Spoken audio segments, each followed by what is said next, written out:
صاحبزادہ صاحب. نحمده ونصلي ونسلم على رسوله الكريم اما بعد فاعوذ بالله من الشیطان الرجیم بسم اللہ الرحمن الرحیم انا للہ و انا الیہ راجعون. صدق اللہ مولانا العظیم. بہت شکریہ جناب اسپیکر. سب سے پہلے تو اس پورے ایوان کو اسرائیل کے خلاف یونانیمس قرارداد پیش کرنے پر خراج تحسین. میں صرف 2 منٹ بات کر کے جناب اسپیکر اجازت چاہوں گا. اسرائیل ایک دہشت گرد ریاست تھا، دہشت گرد ریاست ہے اور دہشت گرد ریاست رہے گا. اور اگر کسی کے ذہن میں یہ بات ہے، ہم اسرائیل کو ریاست نہیں مانتے. ہم نہیں مانتے نا جی، وہ جنہوں نے مانا ہوا ان کے لیے عرض کر رہے ہیں. مگر ہمارے لیے پاکستان کے لیے ریاست نہیں ہے. ہمارے لیے تو ریاست ہے ہی نہیں نا جی، ہم تو اس کو تسلیم ہمارے نہیں لیے کرتے. دہشت گردی ہے. بالکل. میں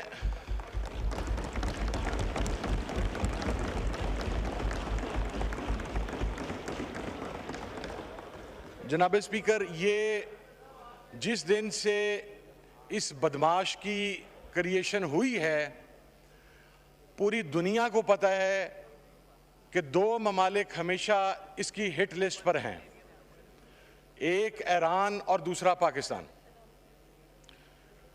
اس بدماش اور دہشت گرد ریاست نے سو کالڈ پہلے بھی پاکستان پر حملہ کرنے کی کوشش کی لیکن درمیان سے واپس ہوا، اور اب یہ گزشتہ 1-1.5 سال سے جس قسم کی جارحیت پوری دنیا میں کر رہا ہے، وہ لیبنان ہو، وہ سیریا ہو، وہ یمن ہو اور اب وہ ایران ہو.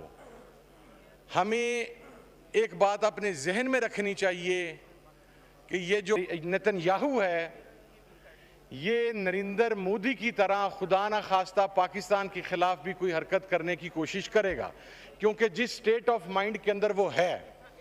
میں یہ سمجھتا ہوں کہ اسلامی ممالک کو اب صرف ایک 1 پیجر قراردادیں پیش نہیں کرنی چاہیے.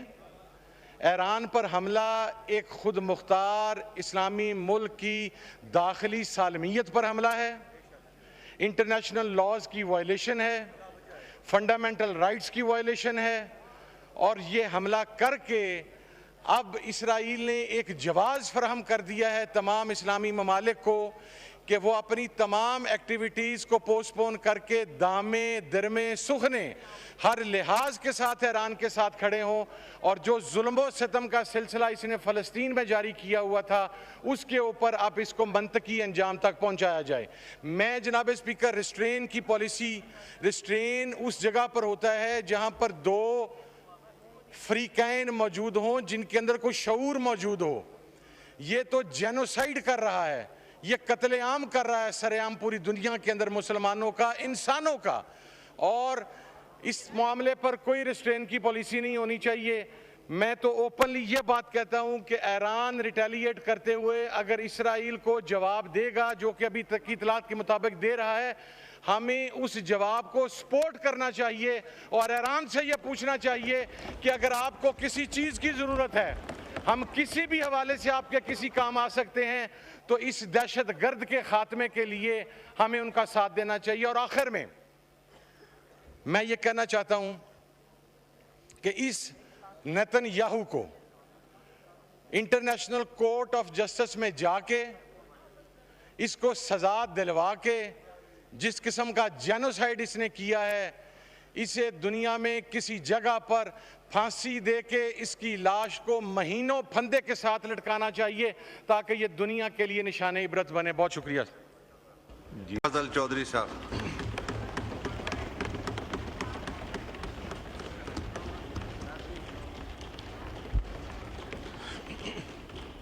بسم اللہ الرحمن الرحیم. الصلاۃ والسلام علی خاتم النبیین. بہت شکریہ جناب ڈپٹی اسپیکر کہ آج آپ نے مجھے بجٹ کے حوالے سے ایوان میں گفتگو کرنے کا موقع دیا. جناب اسپیکر، میں اپنی گفتگو کا آغاز آج جو ہمیں اطلاع ملی جس طرح اسرائیل نے ایران کے اوپر ایک بے ایمانہ حملہ کیا، ایران کی خود مختاری کو وائلیٹ کیا، انٹرنیشنل قوانین کو وائلیٹ کیا، اس کی ہم بھرپور انداز سے مذمت کرتے ہیں اور پاکستان کی عوام ایران کے ساتھ کھڑی ہے، پاکستان کی گورنمنٹ ایران کے ساتھ کھڑی ہے اور اس بزدلانہ حملے کی جتنی بھی مذمت کی جائے وہ کم ہے۔ جناب اسپیکر، لیڈر آف اپوزیشن نے بجٹ کے حوالے سے اپنی ابتدائیہ گفتگو میں کچھ سیاسی گفتگو کی، پاکستان کی سیاسی صورتحال، پاکستان کی سیکیورٹی سچویشن اور اس کے بعد بجٹ کے جو اعداد و شمار ہیں وہ کچھ تروڑ مروڑ کے پیش کیے۔ میں ان دونوں حوالوں سے جواب دینا کی کوشش کروں گا، لیکن میں حیران اس بات پہ ہوں کہ لیڈر آف اپوزیشن نے بجٹ سے زیادہ اور اعداد و شمار سے زیادہ جو فوکس رکھا وہ خچروں اور گدھوں کی افزائش اور ان کی نفسیات اور ان کی تعداد کے حوالے سے انہوں نے بہت فوکس کیا۔ میں ریکارڈ کی درستگی کے لیے عرض کرنا چاہتا ہوں، ساتھ ہی انہوں نے فرمایا کہ گدھوں کی تعداد میں اضافہ ہوا ہے، یہ بات انہوں نے اپنی تقریر میں 5 دفعہ سے زائد کی۔ تو میں ریکارڈ درست کرنے کے لیے بات کہنا چاہتا ہوں کہ انہوں نے یہ نہیں فرمایا کہ کس صوبے میں گدھوں کی تعداد میں اضافہ ہوا ہے۔ پنجاب میں کم از کم نہیں ہوا، یہ میں نے ویریفائی کر لیا ہے، پنجاب میں نہیں ہوا، باقی کس صوبے میں ہوا ہے یہ اپنی بعد میں وہ وضاحت کریں۔ دوسری بات یہ ہے جی کہ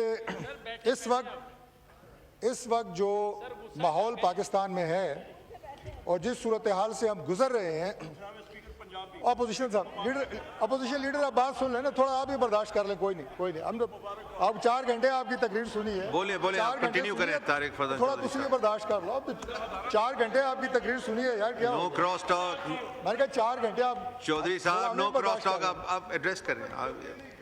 دوسری سر گزارش یہ ہے کہ ہمارا ملک اس وقت جس سیاسی صورتحال سے گزر رہا ہے اس میں سب سے زیادہ ضرورت اس بات کی ہے کہ ملک کے اندر سٹیبلٹی لائی جائے، ملک کے اندر ایک آپ کو اتحاد کی کیفیت نظر آئے اور آپ بحیثیت ایک قوم پوری دنیا کے سامنے بند مٹھی کی طرح نظر آنے چاہیے۔ سیاست ہوتی ہے سیاسی میدان میں، لیکن ہماری جو اپوزیشن ہے اس کا سب سے بڑا المیہ یہ ہے کہ انہیں یہ نہیں پتا کہ ان سے غلطی کہاں ہوئی ہے۔ ان سے غلطی وہاں ہوئی ہے جناب اسپیکر کہ یہ سیاست سیاسی میدان میں کرنے کی بجائے ریاست سے انہوں نے لڑائی کا آغاز کیا، ریاستی اداروں سے لڑائی کا آغاز کیا اور آج بھی یہ اسی ڈگر پہ آگے بڑھ رہے ہیں۔ جناب اسپیکر، میں اس بات پہ بھی بڑا حیران ہوں کہ لیڈر آف اپوزیشن نے متعدد دفعہ انہوں نے عمران خان صاحب کی بہادری کے قصے جو ہیں ان کا ذکر کیا اور ہماری طرف اشارہ کر کے کہا کہ جناب انہوں نے فیصلہ کرنے میں تاخیر کی، خاص طور پہ جو بھی پہلگام واقعے کے بعد پاکستان انڈیا میں کانفلکٹ ہوا اس میں جس سرعت کے ساتھ اور ودن سیکنڈز جو پاکستان نے رسپونڈ کیا جسے پوری عالمی دنیا نے دیکھا، اس کے حوالے سے بھی انہیں کوئی شک ہے آج تک۔ میں حیران ہوں کہ میں نے پہلا پاکستانی دیکھا ہے کہ مجھے ان کی حب الوطنی پہ کوئی شک نہیں ہے، لیکن میں حیران ہوں کہ پہلا پاکستانی دیکھا ہے کہ جو پاکستان کے انڈیا کے خلاف 10 مئی کا جو ایک انتہائی زبردست اور ایک آپ یہ کہیں کہ زناٹے دار جواب تھا، اس پہ بھی انہیں کوئی شک ہے۔ اور تعریف یہ اس عمل کی کر رہے ہیں کہ جب پلوامہ کے بعد یہاں بیٹھے ہوئے لیڈر آف اپوزیشن نے پرائم منسٹر کو کہا کہ جناب اس پہ ایکشن کریں، تو یہاں میرے سامنے جو کرسی ہے اس وقت جو وزیر اعظم یہاں بیٹھا تھا اس کے الفاظ تھے کہ میں کیا کروں، میں انڈیا پہ حملہ کر دوں، یہ الفاظ تھے اس وقت کے وزیر اعظم کے۔